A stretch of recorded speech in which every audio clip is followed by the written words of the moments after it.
Okay. Oops.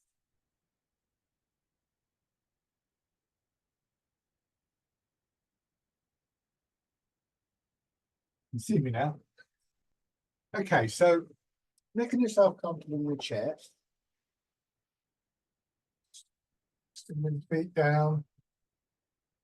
Sit up, and if you can, a little bit forwards in the chair without straining in your back or your shoulders. Do that. Trying to feel a little bit of support from the feet, as well as obviously from your hips and the chair. Rubbing your hands together. Warming your fingers up a little bit and then tapping over your face.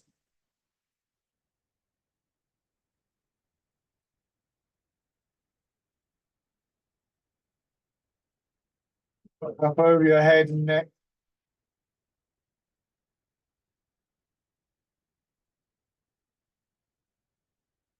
Down to one shoulder, just feeling the vibration of the muscles as you strike them down the inside of your arm and up the outside. The other shoulder and arm onto the upper part of the chest.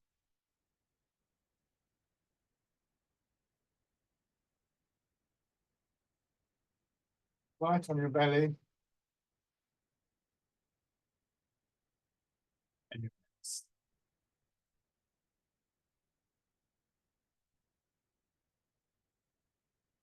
As always, all the movements that we do, all the techniques that we practice have an effect not only on our body, obviously, the awareness of the posture and movement is important, but also have the effect of just beginning to anchor your attention in your body, giving us this very characteristic sense of calmness that seems to infuse the movements in Tai Chi. So again, thinking of your posture, moving gradually towards a different posture, and it has to be a gradual change. Can't force the body into a position that it's not used to and expect it to become comfortable. Somebody once described the process of learning Tai Chi as being a bit like wearing a pair of new shoes. The shoes gradually soften up and sort of mold themselves to the shape of our foot. And it's the opposite way round.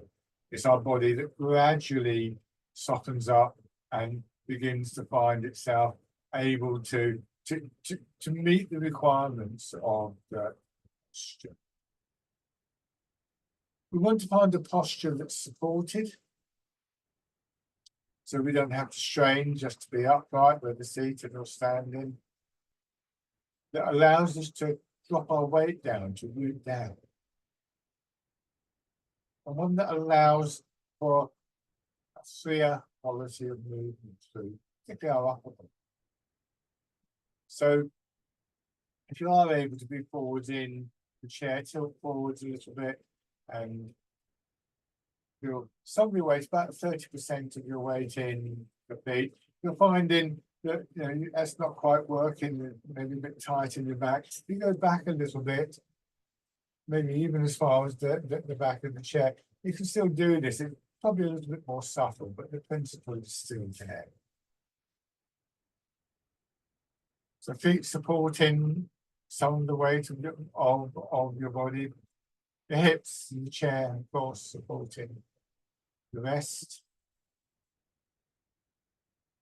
And then feeling that your back, spine are able to support the front of your body, your rib cage and all the internal organs.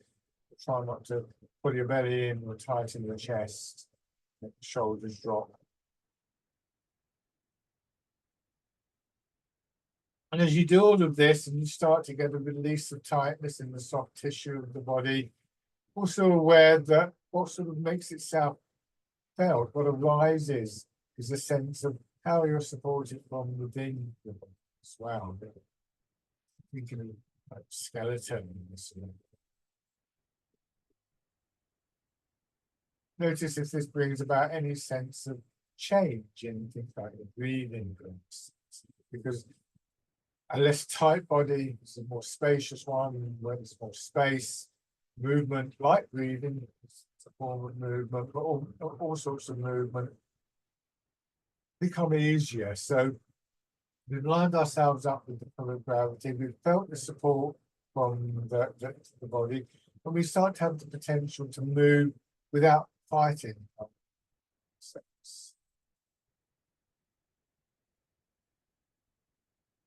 So this is important,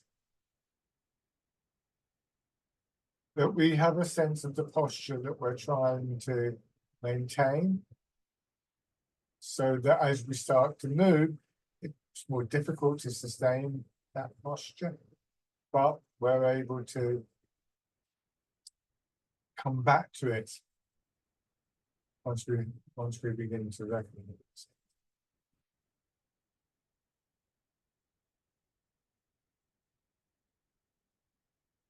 So just slowly beginning to turn your head.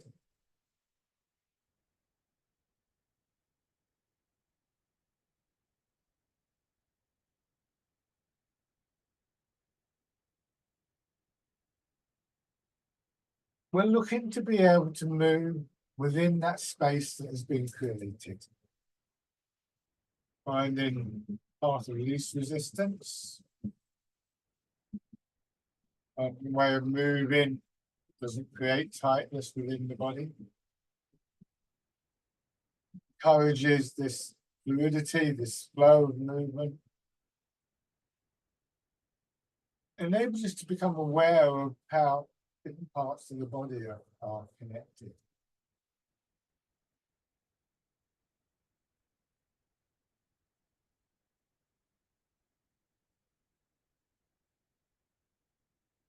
Hands in front of the shoulders, circling your elbows back. Not too big a movement, especially not to begin with. So just think of this as just exploring the potential for movement.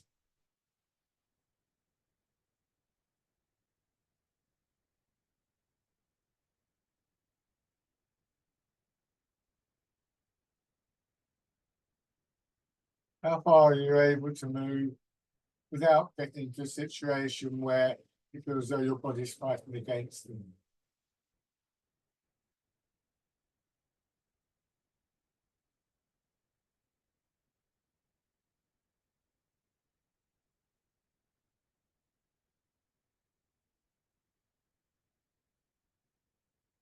And then going forwards.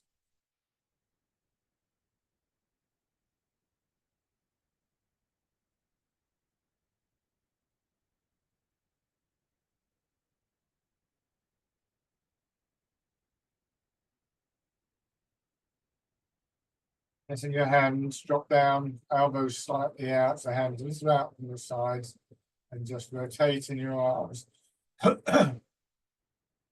winding them around.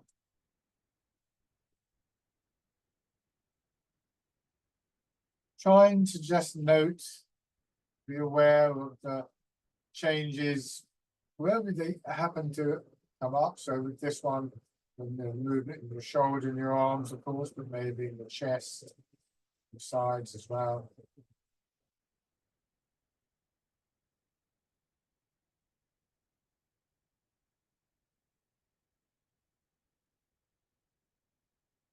And then raising your arms, winding all the way around, so you're winding up string or thread.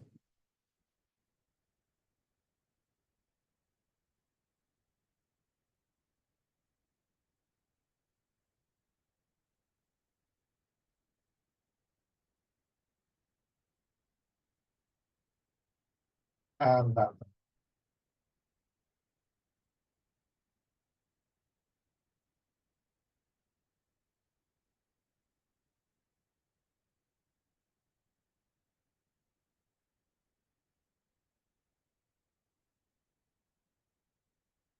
That's true. Yeah. Just looking forward a bit. Notice those bones, base of your pelvis, sit bones, just rocking forwards and backwards on those, so more of your weight going into your feet. When you come back up, like, give yourself a moment to let your weight sink down. And when you settle into your feet, similarly, just give yourself a moment to settle there. And in both directions, what you may begin to notice is that there's a sense of a push back up that is very dynamic energy that enables us to move forwards and backwards.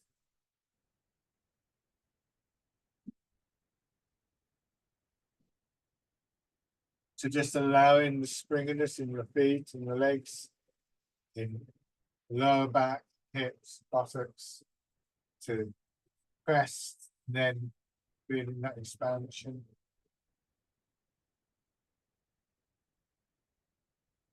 And having the intention that that will move you forwards or backwards, but also in doing so, bring some of that energy into the upper part of it. In the spine, just floating forwards and backwards.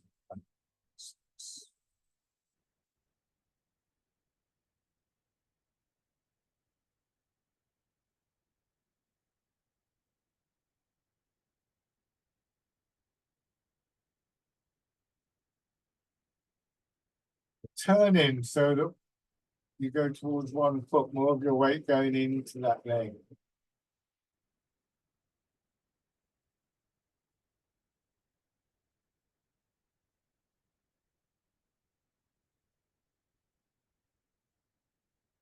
Then in the other direction.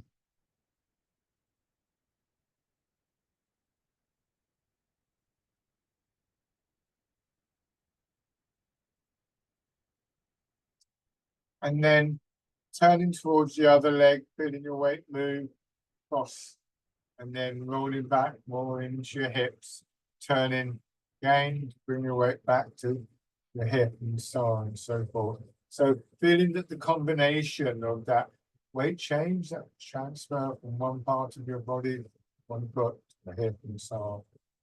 In combination with the guidance, the turning in the center of the body, moves your upper body, and particularly your shoulders and your head around in a nice smooth sail.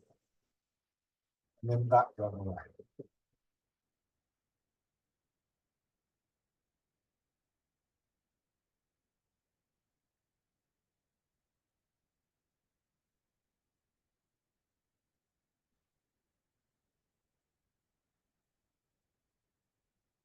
Come back to the center. Push one heel up, step out. Put your heel down, lower the ball of your foot, gently push the foot into the floor, plant in the foot. Try and just soften, release in your hip, thigh, knee, and calf to allow that push down.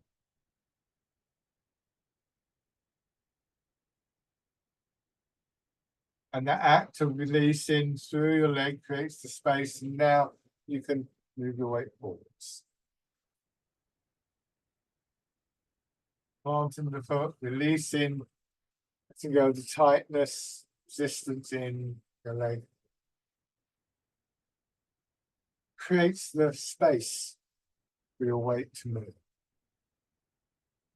Try that with your other foot.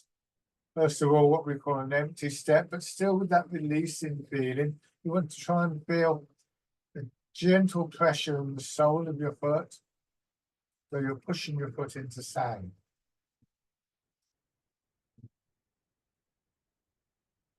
And then let your weight flow in to follow that up.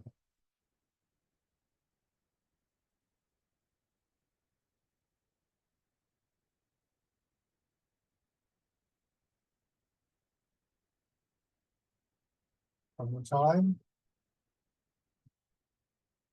And then just alternate this from side to side. So you're sort of walking in the chair, noticing how your body moves from one side to another. The center of your body turns a little bit. Perhaps see that, and what I'm doing, I go back, drop into my left side, that's on your right, I turn, and then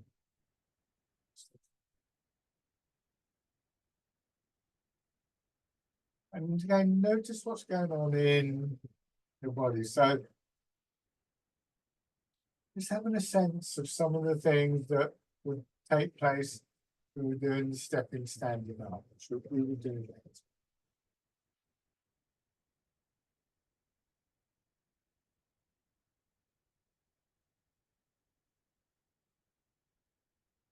Bring a big back. Give yourself a moment to settle back into this central posture. And that characteristic spaciousness, or however you experience it within your upper body, so that you can't detect any resistance to things like breathing. There's space for your lungs to expand, space for circulation, space for digestion, and so forth.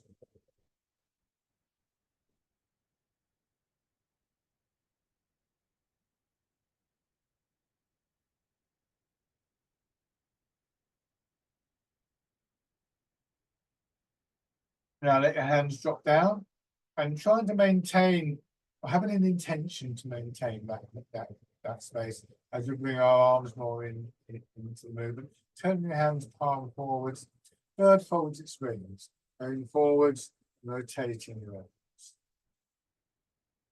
Your arms are just hanging out from your shoulder. You see, if I do it on this side, there, you can see my hand stays below my shoulder. I'm not moving my arm separately. So the movement of my weight takes my arm and hand forwards and backwards.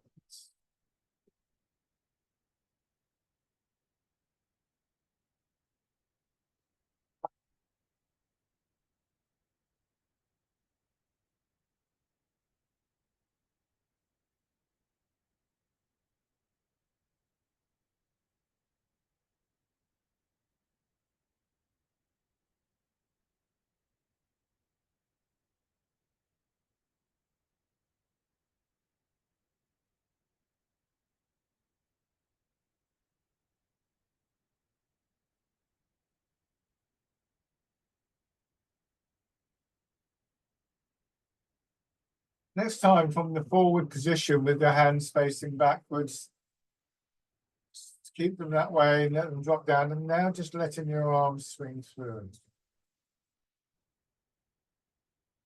Led by your weight. So when I go forwards, and I'm exaggerating slightly here, I go forwards. It's not until I settle into the foot that my arm swings through. Not until I settle back into my hips, my arms swing through. So sometimes described as though we're moving through water. While we're doing this in water, my body would move first. The pressure of the water would hold my arm back, but I wouldn't have to stiffen or tighten in my arm. In fact, that would make the movement more difficult. So the image of moving through water offers us a medium to imagine moving in that is very akin to how we want to try and move in all of these exercises.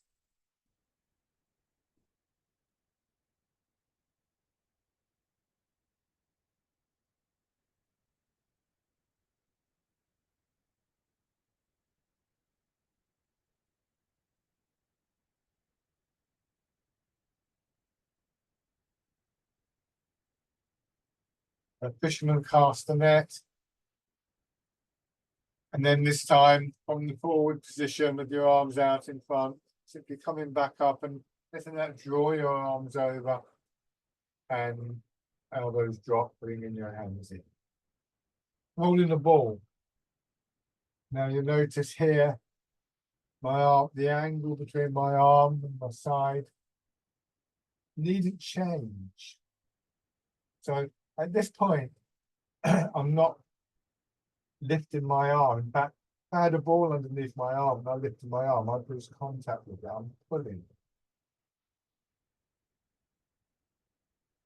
That reduces the amount of effort and movement that we're having to make in our upper body, particularly arms and shoulders. And that in its turn helps to make us a little bit more aware of subtle changes within the body that push up from the legs like a wave coming up underneath your arms. And that may start to just push your arms up a little bit higher. You feel the expansion coming up, belly, solar plexus, and chest. But again, we're not sort of focusing on lifting our arms. for allowing our arms to be lifted.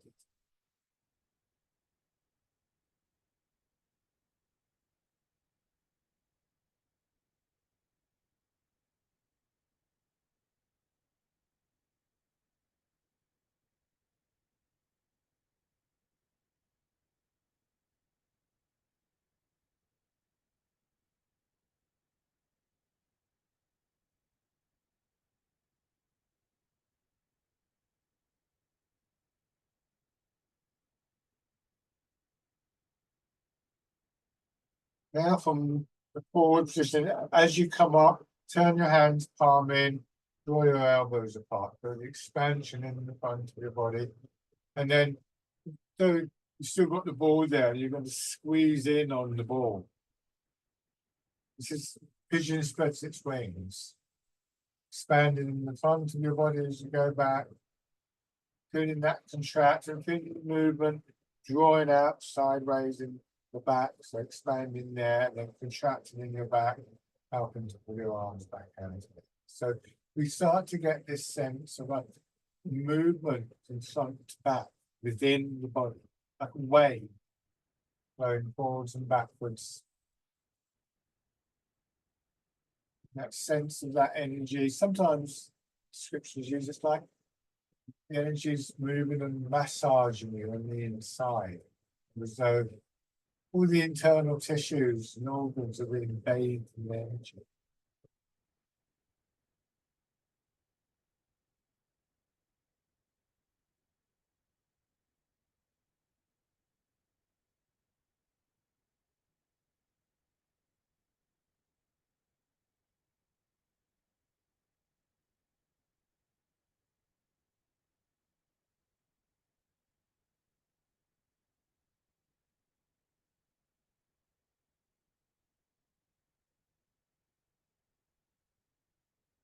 The pigeon spreads its wings.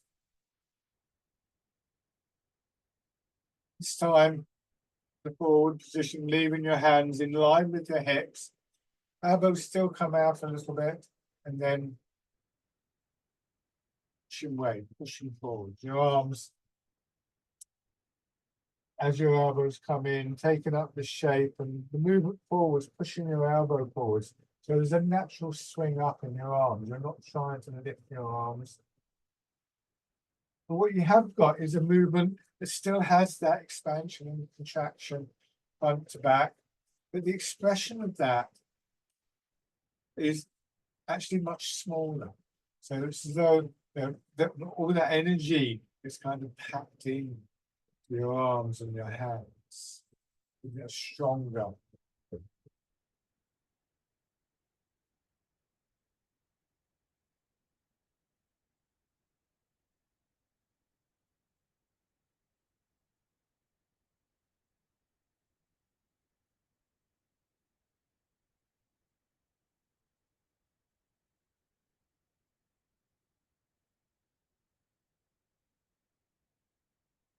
Pushing away.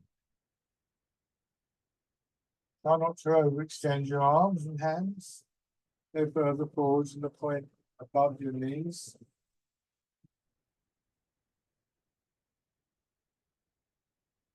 And combining this with the step in that we did earlier, sit back, your weight drop into your right side a bit more so you can step out with your left, planting the foot, push, coming back, planting the foot down, turning the other way.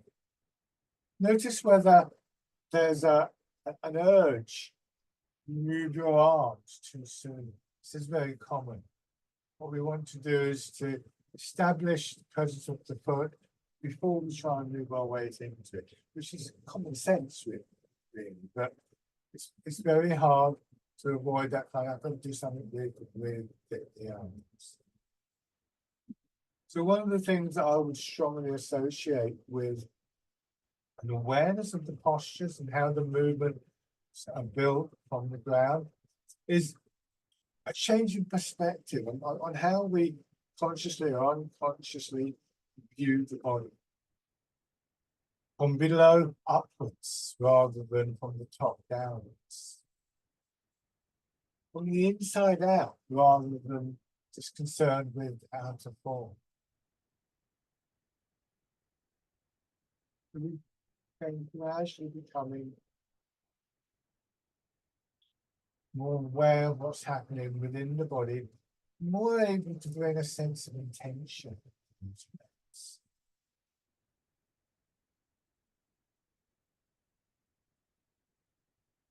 One more on each side.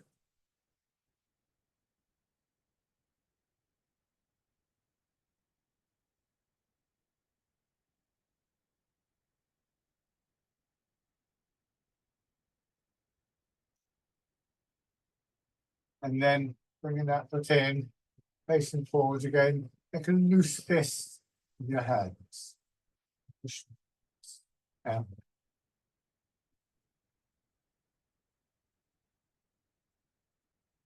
With this one, your elbows don't go out at all. And there's two things to think about. One is the movement forwards, which again is predominantly your weight moving. If I don't do anything with my arm, this is how far my arm moves. I'm not extending it at all. To the angle of the elbow, hopefully. If I add to that a little bit of an extension with my arm, I get a bigger movement. So along with that transfer of your weight forwards, there's a filling up in your arm and draining away.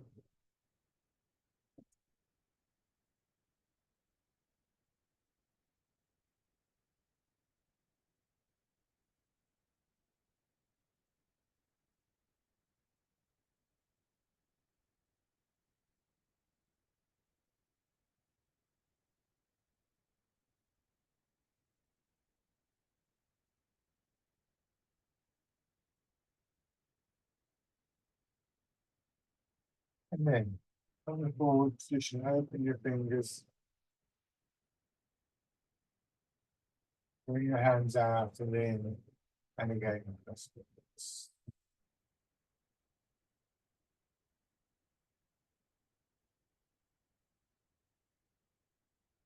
Opening, and begin to appreciate the strength of the movement that builds up through this combination of an intentional transfer of your weight forwards and backwards, an intentional expansion and then contraction in the chest, upper back,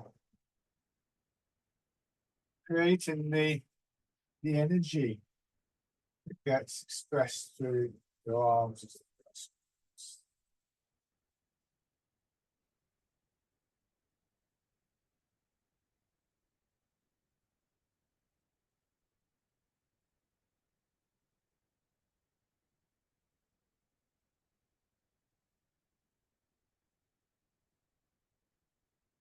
One more time.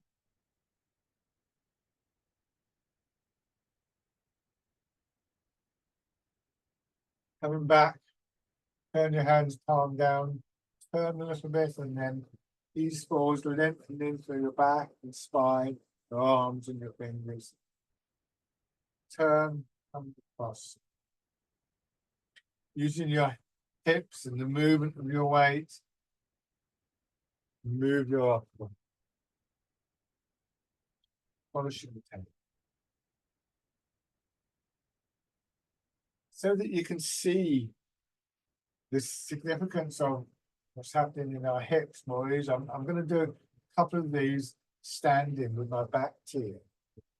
See more clearly. I'm exaggerating slightly. I turn, I push my hips back, I swing them across, come to the upright position, turn back to you. Change direction.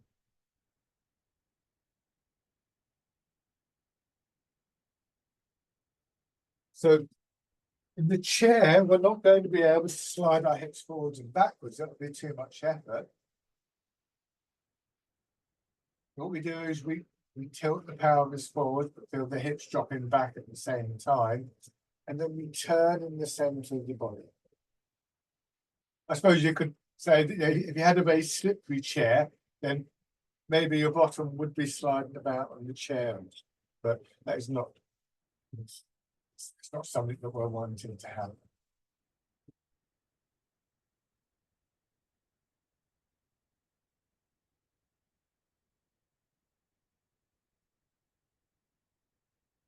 Move my hips and my feet, the chair and the ground.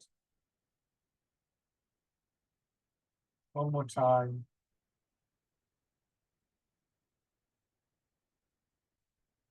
Turn your hands palm up. A gentle press downwards through feet and hips makes an upward movement, filling your upper body, pushing your hands up, and then energy draining away. Hands coming down. It's called rooting down. Because that movement downwards is the thing that roots us into the ground. And again, to exaggerate, I'm not asking you to do this, but to feel that very subtle connection to the lower part of the body. Imagine if I did this and I stood up and then sat down. Just making sure the chair was still. So you can see how I'm using my legs to push up. And in the same way, when I don't stand up, I'm still doing that and I can still feel that upward movement. But the downward movement, the connection to the ground, is one of the most key things that we want to try and sustain.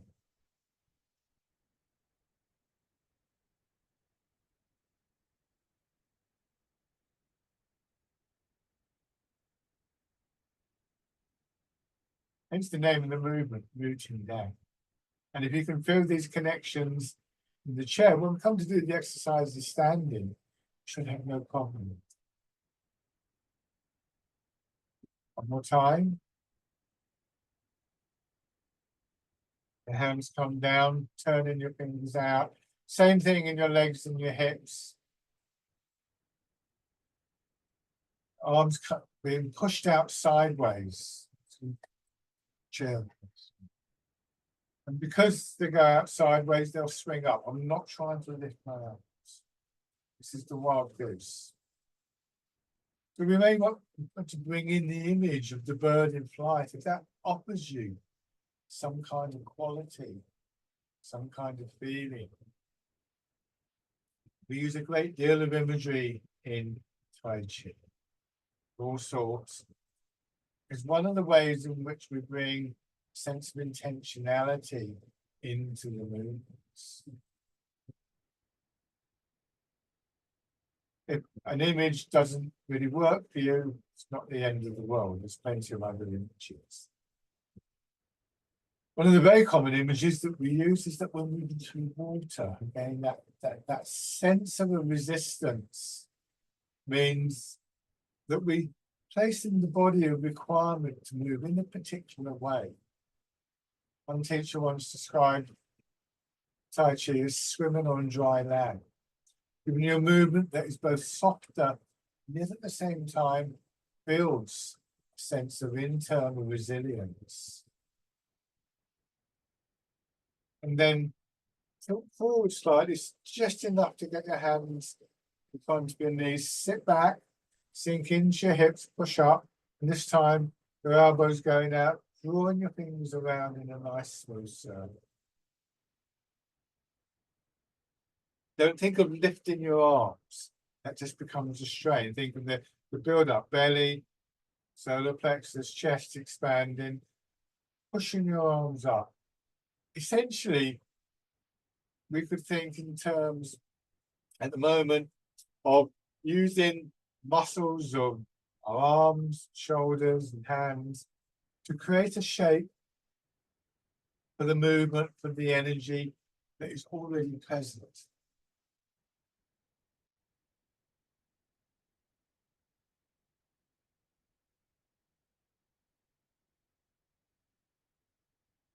Again, this requires a shift in perspective.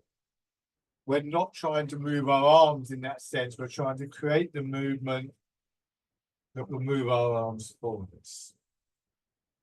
And that always comes from the ground, always comes from my feet, always comes from my hips. And this time, letting your hands drop down, feeling the weight of your arms, begin to hang the shoulders. And on one side, again, your elbow first, this time drawing your fingers up. This is called Dragon Plucks the Stars from the Sky. But the same mechanism in the body, that sinking down into feet and hips, that feeling of a push up, coming into your upper body. The intention here is to let the movement, that rise in energy, work on one side of your body and work in this very particular shape. The extension of your arm upwards, almost like, you know, imagine reaching up to get something like a shower or to hang something on a washing line.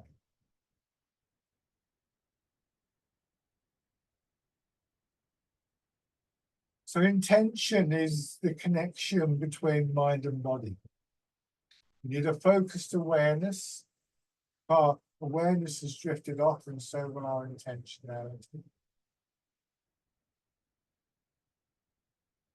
We need to find the right way of instructing the body, whether that be through an image, or those of you familiar with these movements, through a memory, through an understanding of the technical details, many ways in which that can happen, and all of them can be significant.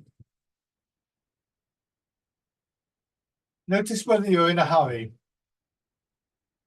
What can easily happen with this exercise, Dragon Plucks the Stars from the Sky, is that we're almost finished on one side and we start kind of trying to move the other side.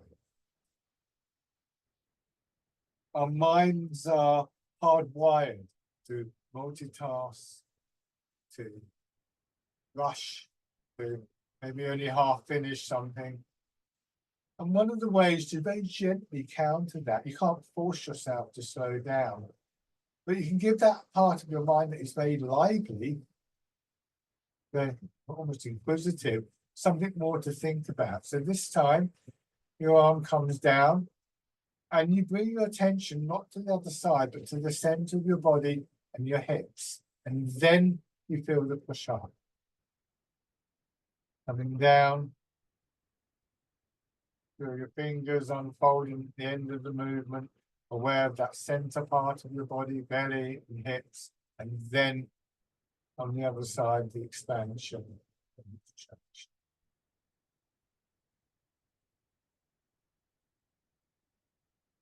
So as well as helping us to actually create the movement, an awareness of posture and awareness of how the movement builds also helps to encourage a sense of being settled, of being still in our minds. Not by forcing that, not by trying not to think, but actually by becoming more aware of subtle details.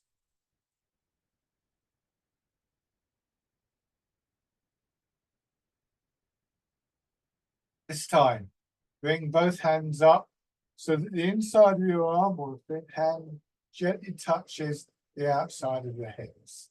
And there, extending, feeling the lengthening in your back. Once again, making sure that you give yourself time to complete the movement by just bringing your hand back and feeling that connection, that physical touch with the center of your body. And then feeling the expansion, going out from the center, this time pushing your arms out, pushing in two directions. So we can still get that sense of pushing downwards with our hips and our feet. A slightly more subtle way of viewing that would be to imagine that in the middle of your body like a ball. And that ball expands, and as it expands, it pushes down through your hips and feet, but up and out through your arms.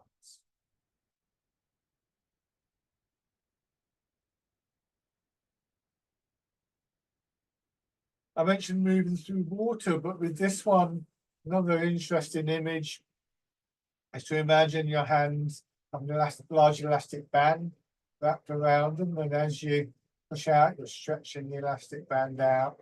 And as they come in, you're letting it contract very slowly. And that's an interesting image, I think, because that elastic feel is a good way of understanding kind of quality, feel, tone of all the soft tissue.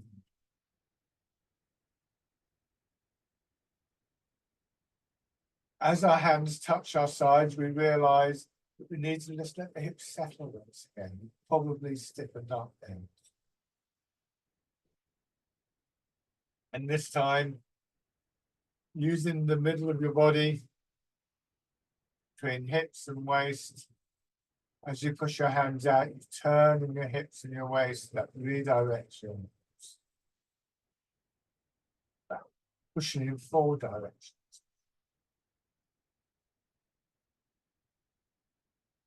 And maybe feeling that elasticity up through your back and your spine as well.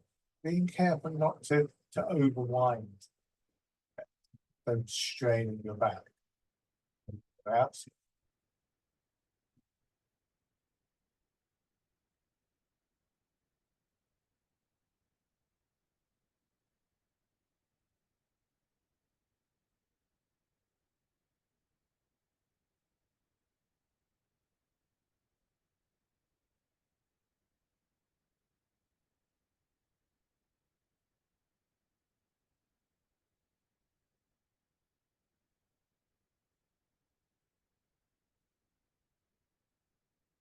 Now, this time just extend one foot just on the heel, the knees still bent, turning your hand palm forwards, knees forward with your weight dropping back, and then eventually the hips start to roll back in the chair, bringing your shoulders up, your arms following your shoulders, scooping the sea and looking at the sky. Try not to strain in your back, your neck, or your shoulders to come up right, but rather roll back into the chair. I'm exaggerating. I'm not suggesting you go back all this way. If I go back any further, I'm going to fall off the chair. But again, it's this movement, the center of the body. It's like somebody's taking hold of the top of your trousers and is pulling you back into the chair.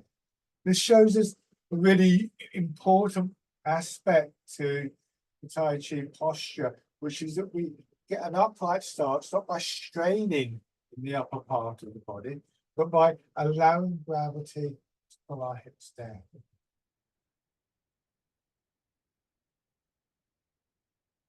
And then change into grasping the tiger's ears. Roll your fingers into a hollow fist, go forwards, but still your hips sinking back a little bit so that you can swing your arms forwards and round. If my hips didn't go back and I did this, I'd end up sort of a bit precarious, almost falling out the chair.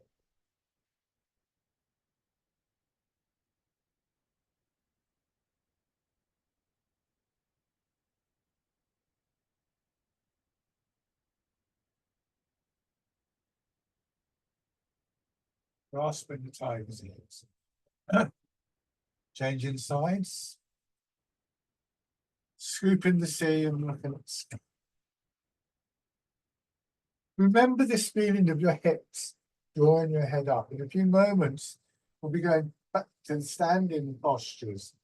Now, I want you to try and feel that as you come to standing upright, that same aspect of the posture, that dropping back and down of your hips, is what helps you come to a nice, open, calm, upright posture.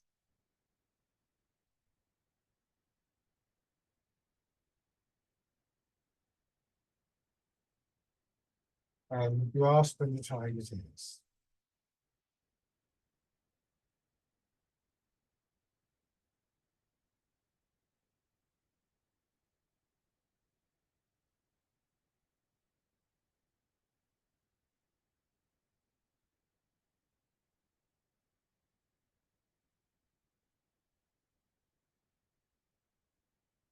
One more time.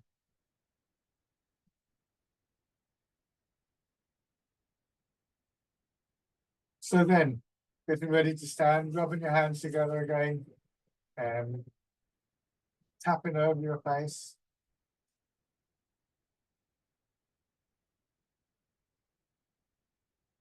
Over your head and neck.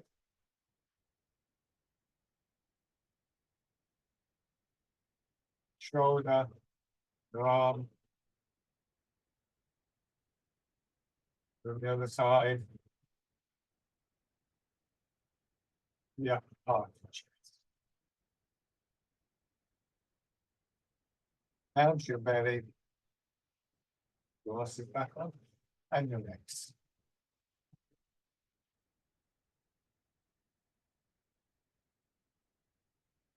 And then pushing your heels up to get the blood and the energy flowing through your legs before we try and use them to stand up. Circling around. Doing the movement in your hips. Back the other way.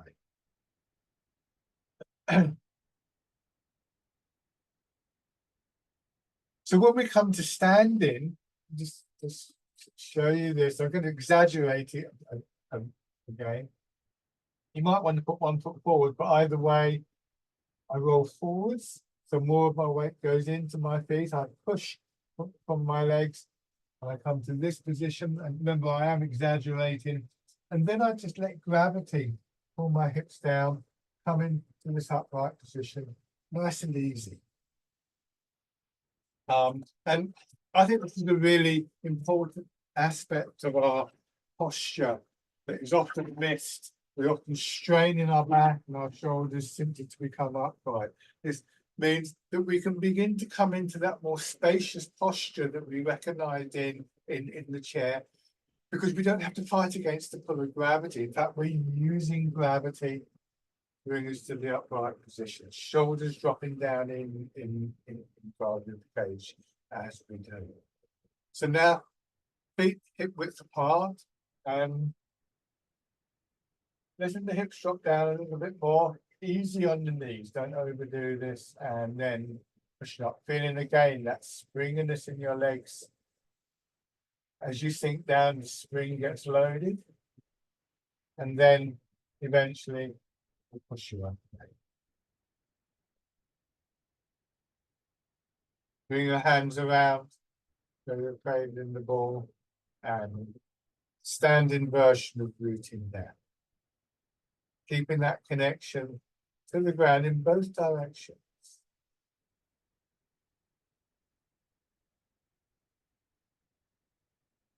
Again, as though you're moving through water. And expanding.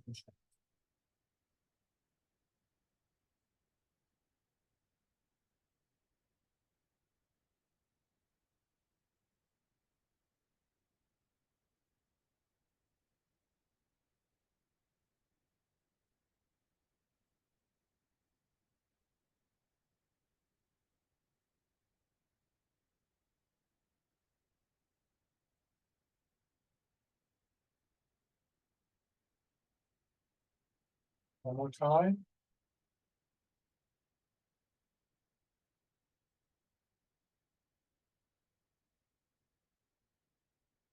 Now, turn 1 foot out, step forwards with, notice the space between my legs, hip width between my legs. You do it like this, the body will think you're standing on a tightrope, start to tense up. And now, just as we did in the chair, moving your weight, but the weight moving from foot to foot. Remembering that moment of just settling to allow the leg to load, and then the springiness of your leg pushing you into the other leg. Gives me one bit of drink.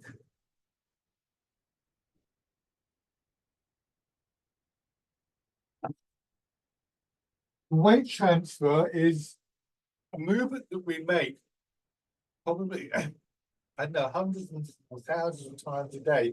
Every time you walk across a room, you're transferring your weight. So it's very important to think about how this happens. If I resist the movement, so if, for instance, as I go forwards, my front leg stiffens up. See what happens to my body. I'm now starting to fall forwards, just as a for instance.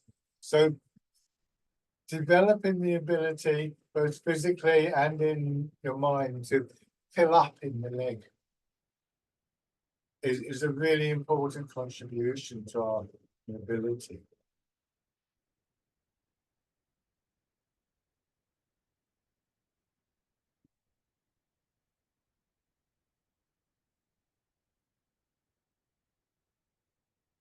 When you go into your back foot, you raise your front toes, a bit more of your weight goes into the back foot.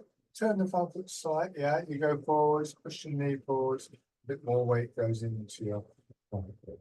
Notice when you're doing this, watch my shoulders. As I lift my toes, you see my shoulders coming up. And the same thing, going forwards and do this, and then people do that. You don't need to lift your shoulders to raise your toes or your heel. And in fact, what's going to happen is if you do that, you stand more chance of overbalancing. So downward is the key movement here, both to produce the upward movement, the energy that rises up from the ground, and to maintain your posture and your stability. And then we can begin to step in.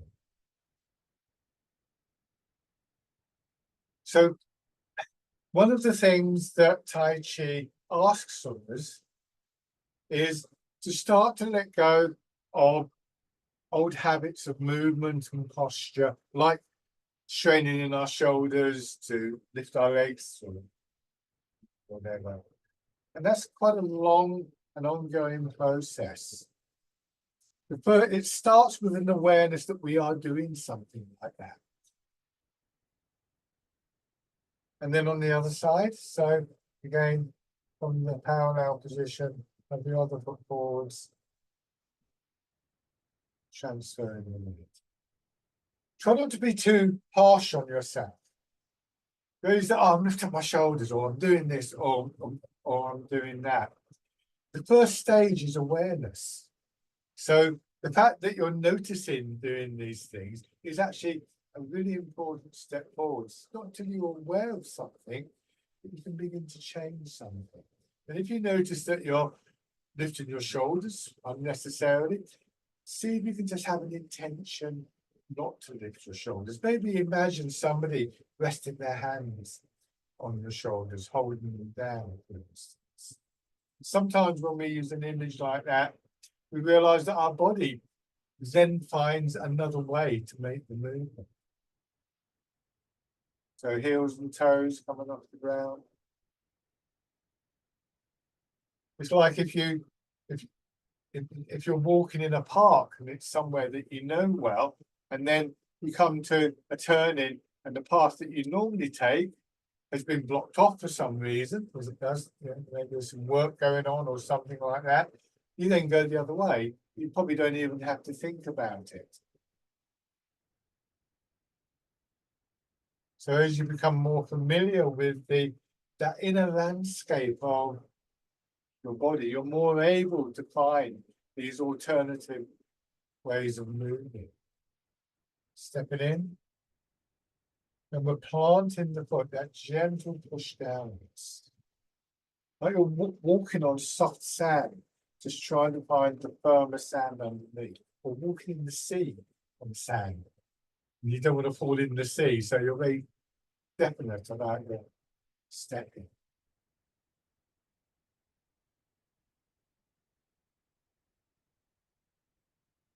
And then take a few steps through, either forwards or backwards.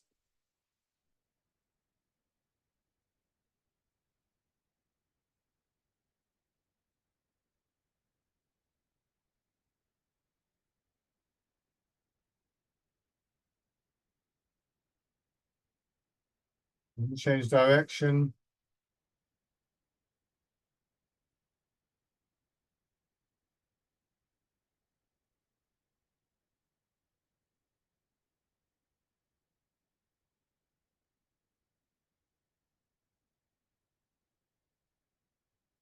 Okay, and change. So have your right foot forwards. Now we bring the arms back into the movement, and we need to be careful not to let an awareness of what's happening in our arms overshadow that awareness of what's happening in feet and legs and hips. So there's like an expansion of awareness, not a switch of awareness. We're not suddenly concerned with the upper body. Go into your back foot, sink into the back leg and turn and feel that expansion upwards, pushing your arms away from your body again. Go forwards, sink into the front leg, feel the expansion, pushing your arms away from the body. Raise your back heel, or your toes. You could do this going backwards. Bring the foot in. Step forwards, plant the foot. As you go forwards, let your hands drop down. Sinking into the front leg, feeling the expansion. Bring the foot in. Plant in the foot. This is called dragonfly skims the water. As your arms come up, your hips are dropping back. That gives you the stability. Don't lift your shoulders.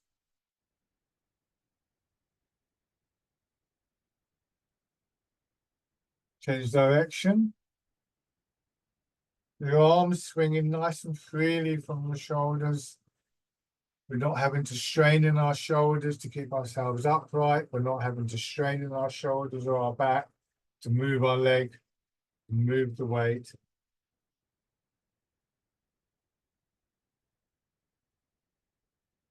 Now I'm going to change direction again. And this time, if you feel comfortable with this, just bring your leg up. If you find that that creates all sorts of problems for you, which you can do very easily, just keep the foot on the ground. If you do want to try and raise your leg, once again, this is really nothing to do with your back or your shoulders. This is all in hips and lower part of the body, lower part of the back will be involved as well. And the important thing is to really feel that you've got that stable base to do this from. Once again, just changing direction. Try not to think of this purely as an exercise in standing on one leg.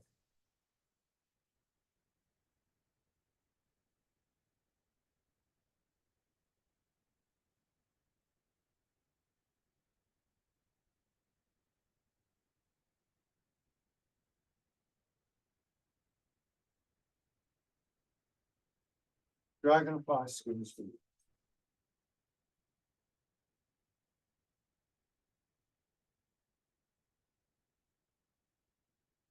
Good. Go back to your chairs. So, some of you will know that I'm not the world's biggest fan of standing on one leg. At best, it should be seen as an expression of everything else that's going on. Can I stand on one leg? Yeah, okay, I've got things are right, but you know, we don't habitually stand on one leg. But if it is something that you're interested in trying and you feel a bit kind of wobbly, reasonable enough, nobody wants to fall over, remember that what we're trying to do is to release tightness. And that's always going to be difficult if you think you're going to fall over. So yeah, just relax. Oh yeah, sure. So when I first started doing Dragonfly Skims the Water, and I still do it like this sometimes, just to investigate, use something to hold on to, and just think about this. You know, how is it that you managed to bring your leg up? And one of the things that I discovered was that I was doing something like, and I'm going to exaggerate, I was kind of going like that.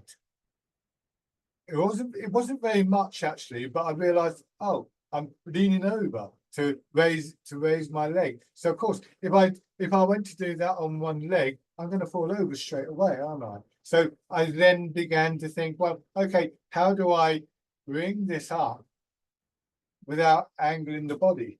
I'm glad the chair was there on that occasion. And it's so we bring our awareness and we bring a sense of curiosity, a sense of investigation, and we think, how else can I do this? How can I do this without having to lean? There are ways to do that. It just takes a little bit of sort of awareness to find it. So that's how I would approach that exercise. That's how I did approach that exercise. But you don't have to stand on one leg. So now coming back to this basic posture, letting your arms drop down, and our closing exercise really helps us to understand how we come back to this. I've mentioned that idea a few times in one context or another. It's called Embrace Tiger, Return to Mountain. The expansion, pushing your arms away, bringing them around as though you're going to hold a ball against your chest, let your elbows drop down, releasing, letting go, letting your hips drop, your shoulders drop, and everything, including your thoughts, including your awareness, coming down into your feet and the ground, and then pushing away. Embrace Tiger, return to mountain. Noticing which sensations, which ideas, which images are the most useful to you to enable you to come back.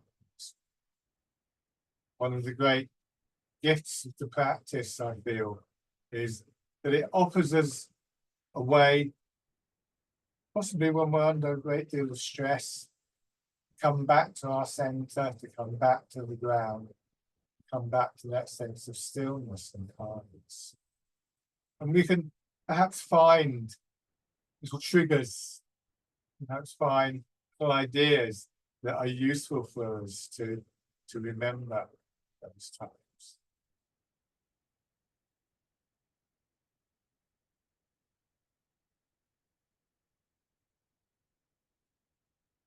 This time, letting your hands come down and rest on your legs. And just sitting quietly. Maybe finding that whatever idea you had, whatever came up for you in that last exercise, is useful even now, because we sit, and quite often we sit there and think, well, I wish I'd hurry up, so I've got to get off somewhere or something like that. You know, I've got plenty of time. Come back to the mountain. See if you can just put that into practice.